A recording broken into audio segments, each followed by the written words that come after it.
राष्ट्रवादीत प्रवेश केलाय, भाजपमध्ये होता, तुमचं तिकीट कापलं गेलंय, बंडखोरी करून तुम्ही राष्ट्रवादीत प्रवेश करताय.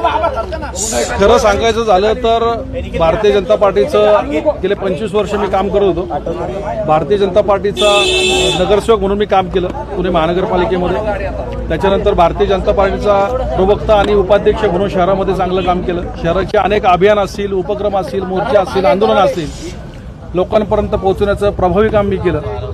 परंतु आज सकाळी मला कळालं की तुम्हाला उमेदवारी देण्यात येत नाही. तर मी विचारणा केली की बाबा काय एवढे वर्ष सातत्य ठेवून सुद्धा कोणतेही पद नसताना 2017 पासून कोणतेही पद नसताना मी भारतीय जनता पार्टीचं काम करतोय. 24 तास काम करत असताना माझ्यावर असा अन्याय का व्हावा.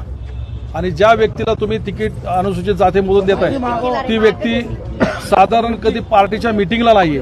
कोणाला दिलं एक त्याचं नाव आहे मला आता मी सांगू शकत नाहीये. परंतु एखाद्या जो कामच करत नाही आणि शहराध्यक्षाच्या मागं पुढे फिरतो त्याचं एवढंच फक्त काम आहे, त्यालाच तिकीट दिलं जातं.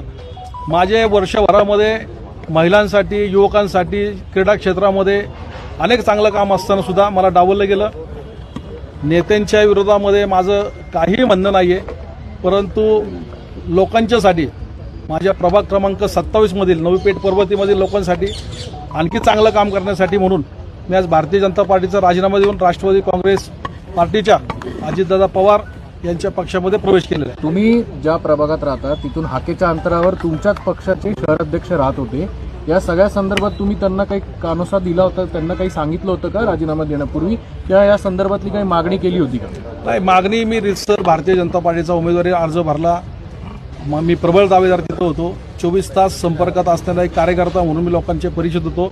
भारतीय जनता पार्टीच्या माध्यमातूनही अनेक कार्यक्रमामध्ये असताना शहराध्यक्षांना भेटलो, आमदारांना भेटलो, खासदारांना भेटलो. सगळ्यांशी बोलणं झाल्यानंतर अशा पद्धतीनं माझ्यावर अन्याय झाल्यामुळे मी आज भारतीय जनता पार्टीमध्ये गेल्या काही दिवसांपासून आपण जर पाहिलं तर भाजपमध्ये मोठं इन्कमिंग होत होतं. मेगा प्रवेश असतील किंवा इतर शहरातले प्रवेश आहेत.